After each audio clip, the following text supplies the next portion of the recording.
Deep concentration. You control your heart rate. You lift your arm and you become one thing with your instrument. You empty your thoughts, you release, and then a miracle. Hello, my name is Damiano Davide and welcome back to another video from my YouTube channel, A Musical Journey.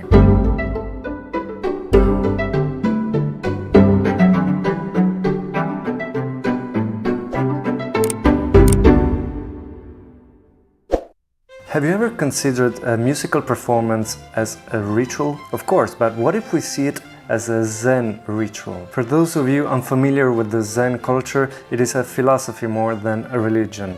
A meditation practice, so simple and so hard at the same time. The Zen masters themselves can't give a proper definition of what it is. I will not try to explain it myself, as I'm not at all someone who practices it or that has a good knowledge of it. I've read a famous book called Zen in the Art of Archery, in which a German philosopher moves to Japan and wants to get in contact with the Zen culture and finally understand it. He meets a very important Zen master and he convinces him to take him as a pupil, but he has to choose a discipline, an art.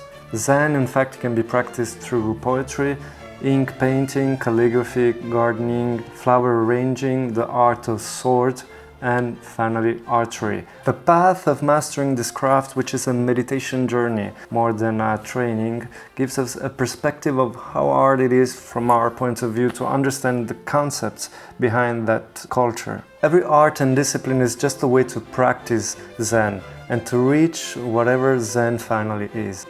But if we think about Zen practice as something so far from what we are used to, something mysterious, mystical, somewhere between a religion and a philosophy, I believe that we can agree that music itself can share most of these qualities and adjectives with Zen. Music, in fact, is equally mysterious to the ones who haven't devoted their entire lives to it. As I was reading Zen in the Art of Archery, I couldn't avoid thinking about music almost all the time. And if you know this book, or if you will read it, you will completely understand why. These are 5 Zen concepts that are equally valid if we think about music and the journey to becoming a musician. 1. Trust the simple things while you study.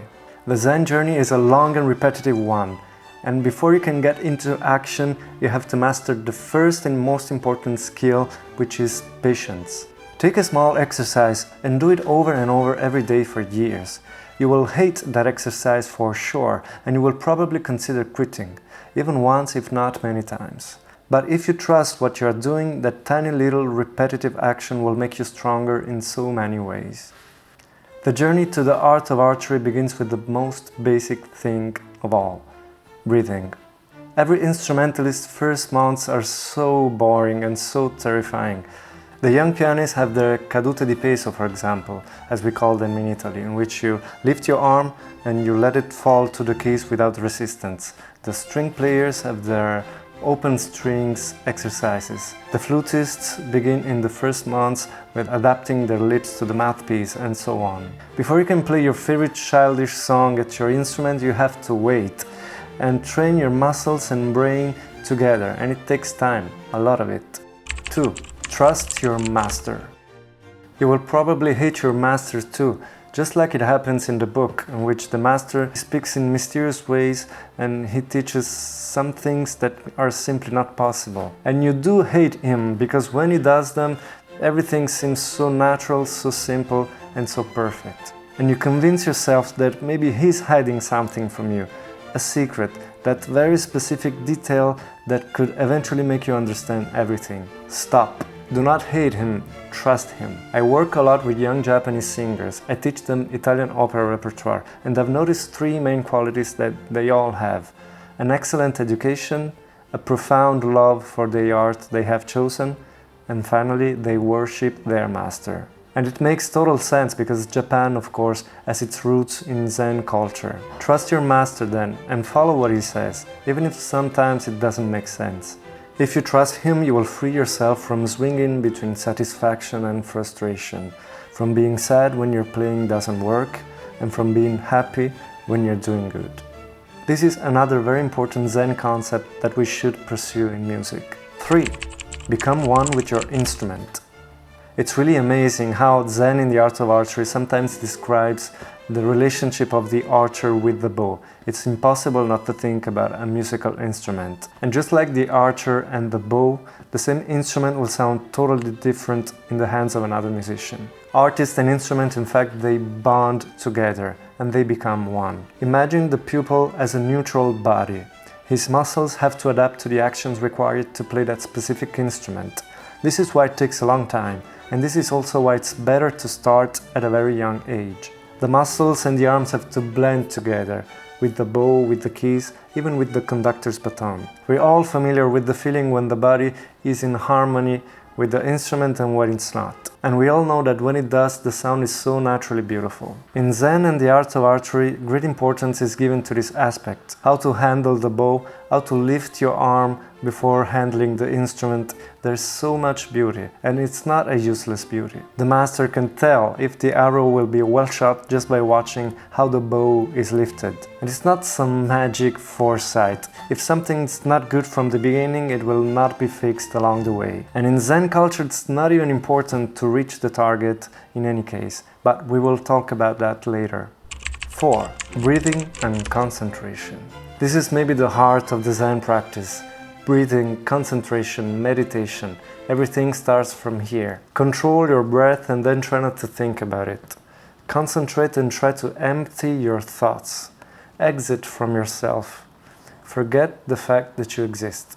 Just exist. Every art in Zen culture starts from here and eventually ends here.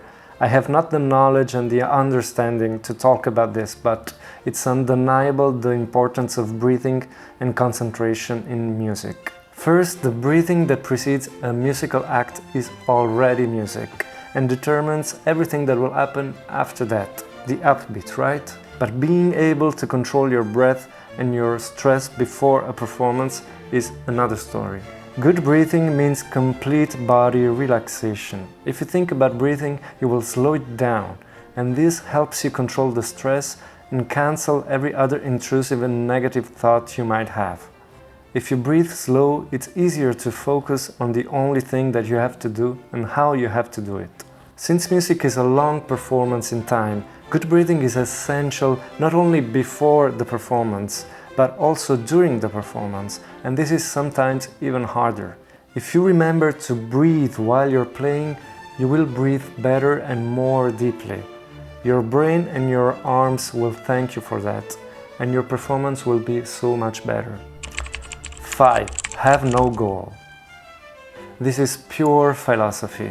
The Zen master teaches the pupil to abandon his aspiration for success. When you practice your art, you should never think about success or failure. As I mentioned before, you should not celebrate your triumph, as you should not mourn your defeat. If you manage to free yourself from this dualism, you will truly enjoy your art. And to do that, you have to deal with the most profound aspects of your personality. It's a hard journey, and it's something that we musicians have to do the same way. The Zen pupil should try to practice art without art without the instrument. We make music, and the instrument is what allows us to practically do it. But music and the idea of music is what stands above everything. The instrument and ourselves. And if we look at this from a further perspective, music itself is just a way to arrive at something even higher that we could call beauty, and someone else could call simply Zen. Thanks for watching another video of my YouTube channel, A Musical Journey. Please share your experience and your personal thoughts about this topic, Zen and music. Consider subscribing if you like this video. See you in the next one. Ciao!